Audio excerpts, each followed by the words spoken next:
당신같이 능력 없는 남자 믿고 산 내가 바보지. 이제 내가 돈 벌어올 테니 이래라 저래라 하지 마. 능력 없으면 입 다물고 있어. 그리고 오늘도 회식이야. 늦을 것 같으니까 기다리지 말고 먼저 차라고. 이웃집 사연방입니다. 구독과 좋아요는 더 좋은 이야기를 만드는데 큰 힘이 됩니다. 바로 시작하겠습니다. 제 이름은 박진수이고 올해 58살입니다. 저는 30년 동안 대기업에서 성실하게 일해온 부장이었습니다. 아내 미영이와는 대학교 때 만나 결혼한 지 27년째, 슬아의 자녀는 없지만 서로를 믿고 의지하며 살아왔습니다. 저희 부부는 평범하지만 안정적인 삶을 살았습니다. 제가 벌어오는 월급으로 아내는 전업주부로 지내면서 취미 활동도 하고 가끔 친구들과 여행도 다녔습니다. 아내는 항상 제 직장과 지위를 자랑스러워했습니다. 우리 남편 대기업 부장이야라며 동네 부인들 앞에서 뽐내곤 했죠. 그런데 2년 전 제 인생을 송두리째 바꿔놓은 일이 일어났습니다. 회사에서 대규모 부정부패 사건이 터진 겁니다. 저는 평소 원칙적으로 일을 처리하는 편이라 회사의 비리를 알게 되자 고민 끝에 내부 고발을 했습니다. 정의감 때문이었습니다. 하지만 결과는 참담했습니다. 회사는 저를 내부 고발자가 아니라 오히려 비리의 주범으로 몰아세웠습니다. 박 부장이 모든 걸 주도했다며 저에게 모든 책임을 떠넘겼습니다. 억울했지만 증명할 방법이 없었습니다.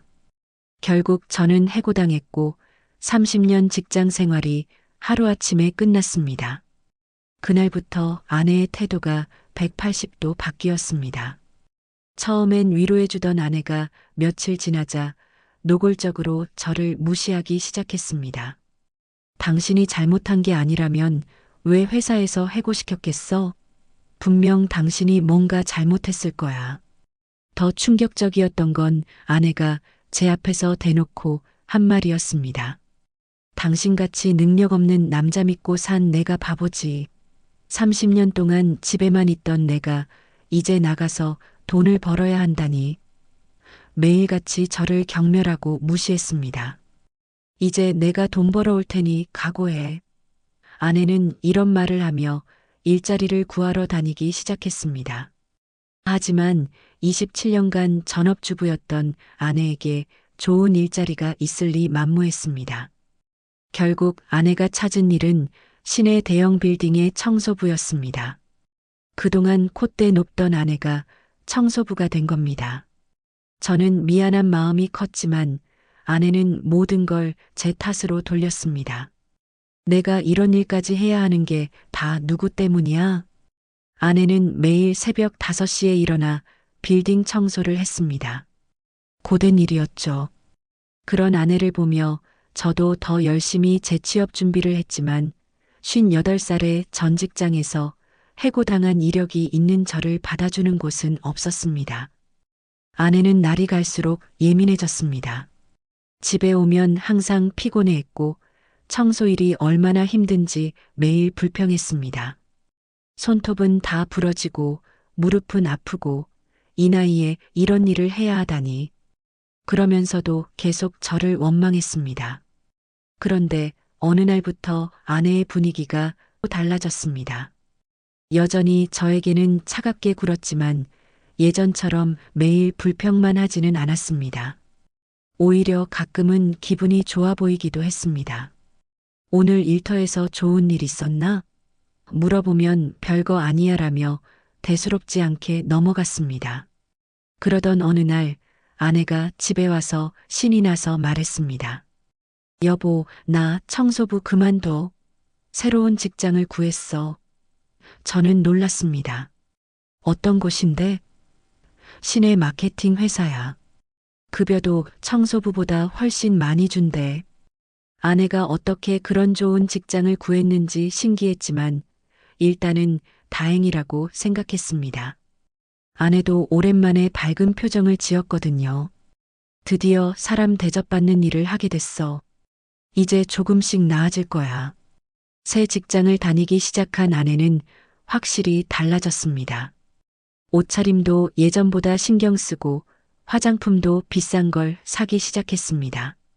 회사에서 외부 미팅도 많고 사람들 앞에 나서야 하니까 이미지 관리를 해야 한다는 이유였습니다.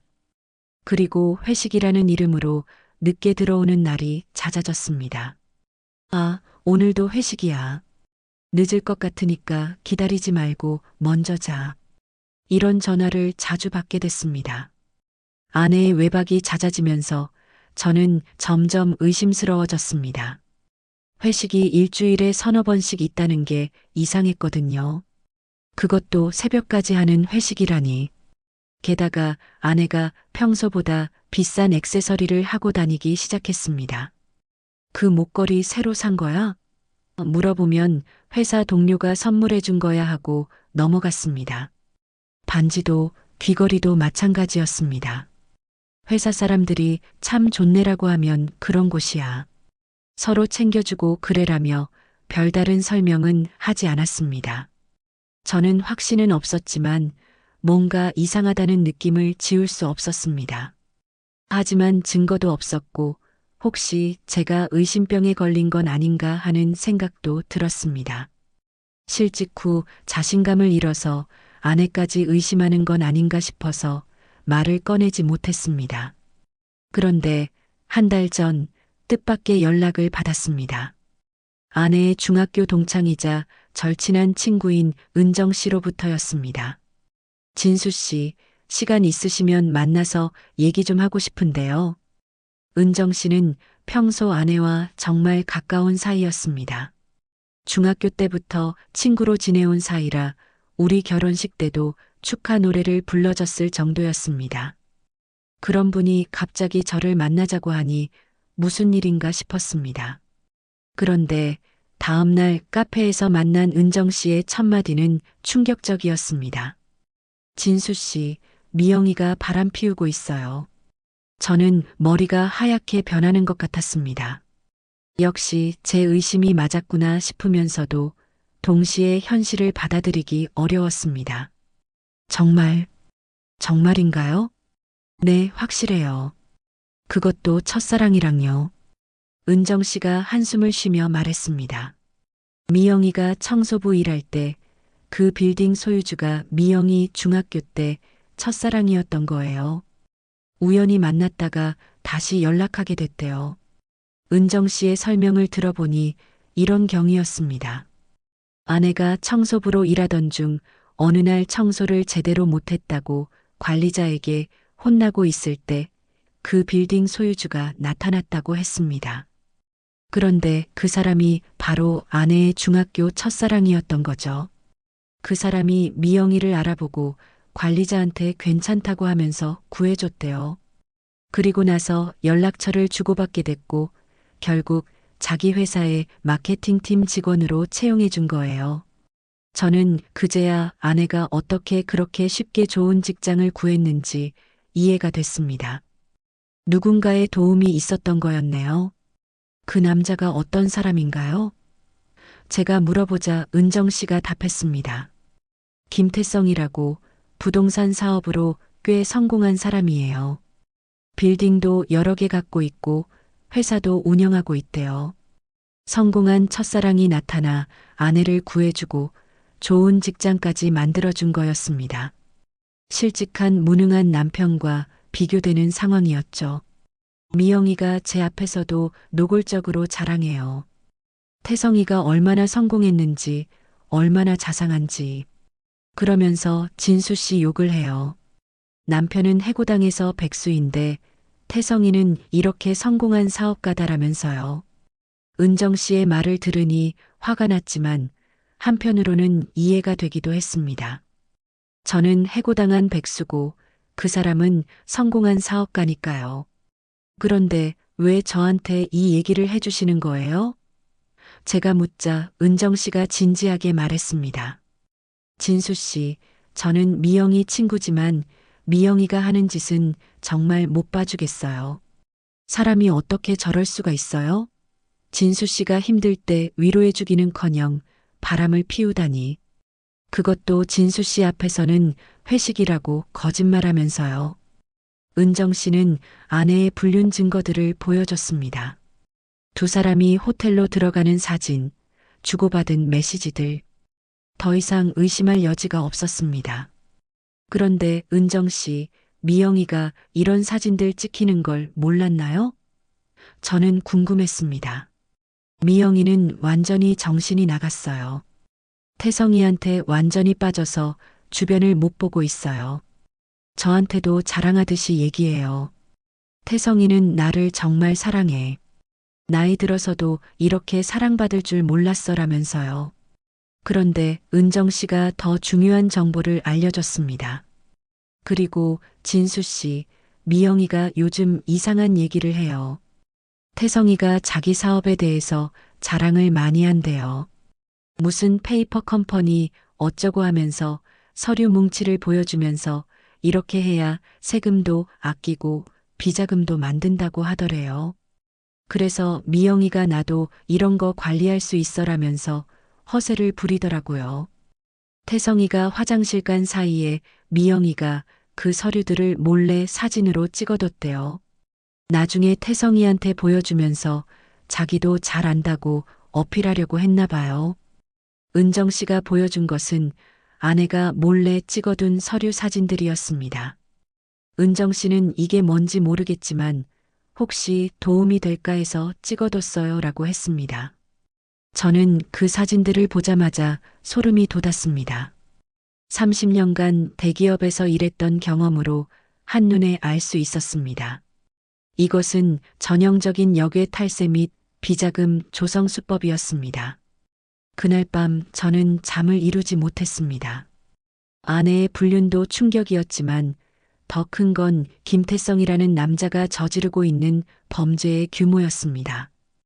은정 씨가 보여준 서류 사진들을 자세히 분석해 보니 이건 단순한 탈세가 아니라 수백억 원 규모의 조직적인 범죄였습니다. 저는 그동안 쌓아온 지식과 인맥을 총동원해서 밤새워 완벽한 보고서를 작성했습니다. 김태성의 페이퍼 컴퍼니들이 어떻게 연결되어 있는지, 어떤 방식으로 돈 세탁을 하고 있는지, 얼마나 많은 세금을 탈루했는지 모든 걸 파악했습니다. 아내의 어리석은 허영심이 제게 복수의 가장 결정적인 증거를 제공한 셈이었습니다. 아내는 김태성에게 잘 보이려고 서류들을 몰래 촬영했지만 그것이 결국 그 남자의 파멸로 이어질 줄은 꿈도 못 꿨겠죠. 저는 신중하게 계획을 세웠습니다. 단순히 국세청에 신고하는 것만으로는 부족했습니다. 김태성 같은 사람은 돈으로 무마하거나 빠져나갈 구멍을 찾을 수도 있었거든요. 확실하게 끝장을 내야 했습니다. 마침 김태성의 회사에서 대규모 투자 유치 계약을 체결한다는 소식을 들었습니다. 여러 투자자들과 언론이 참석하는 중요한 행사였죠. 저는 그날을 노렸습니다. 계약식 당일 저는 국세청과 검찰에 제가 작성한 보고서와 모든 증거를 동시에 제출했습니다. 그리고 김태성이 계약식장에 있을 시간을 정확히 계산해서 신고했습니다. 오후 2시 김태성이 투자자들 앞에서 사업 계획을 발표하고 있는 바로 그 순간이었습니다. 계약식장 문이 활짝 열리면서 국세청과 검찰 수사관들이 들이닥쳤습니다. 김태성 씨 수백억대 조세 포탈 및 횡령 혐의로 긴급 체포 영장을 집행합니다. 김태성의 얼굴이 새하얗게 변했습니다. 투자자들은 경악했고 언론은 일제히 카메라를 향했습니다. 김태성은 그 자리에서 수갑을 채워지며 끌려나갔습니다. 그 모든 과정이 뉴스에 생중계되었습니다. 부동산 재벌 김태성, 수백억 탈세 혐의로 현장에서 체포, 이런 제목의 뉴스가 실시간으로 퍼져나갔습니다. 한편 그 시각 아내는 아무것도 모른 채 평소처럼 김태성과 만나기 위해 호텔방에서 기다리고 있었습니다.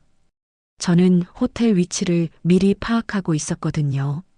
오후 6시 호텔 방문이 열렸습니다. 아내는 김태성이 들어오는 줄 알고 반갑게 인사했습니다. 왜 이렇게 늦었어? 기다렸잖아. 하지만 문을 열고 들어온 사람은 저였습니다. 아내의 얼굴이 순간 굳어졌습니다. 당신, 여긴 왜? 네가 기다리는 남자는 지금 검찰청에 있어. 제가 차분하게 말했습니다. 아내가 이해하지 못하겠다는 표정을 짓자 저는 핸드폰으로 뉴스를 보여줬습니다. 김태성이 수갑을 차고 끌려나가는 장면이었습니다. 이게 뭐야? 아내가 떨리는 목소리로 물었습니다. 네가 사랑하는 그 남자의 진짜 모습이야. 수백억을 탈세한 범죄자였어. 그리고 네가 몰래 찍어둔 그 서류들이 결정적인 증거가 됐지. 아내의 얼굴이 창백해졌습니다. 자신이 김태성에게 잘 보이려고 했던 행동이 결국 그를 감옥으로 보낸 거였으니까요. 그런데 혼자 오지 않았어. 제가 문을 열어주자 김태성의 아내와 장인어른이 들어오셨습니다. 김태성의 아내는 제가 준비한 아내의 불륜 증거들을 이미 보신 상태였습니다. 두 사람이 호텔에 출입하는 사진, 주고받은 연애 편지들, 모든 증거를 확인하신 거죠. 이 여자가 우리 태성이를 꼬드긴 거예요. 김태성의 장인어른이 분노하시며 소리쳤습니다. 이 여자 때문에 우리 사위가 이런 일을 당한 거야. 아내는 그 자리에서 무릎을 꿇고 용서를 빌기 시작했습니다. 죄송합니다.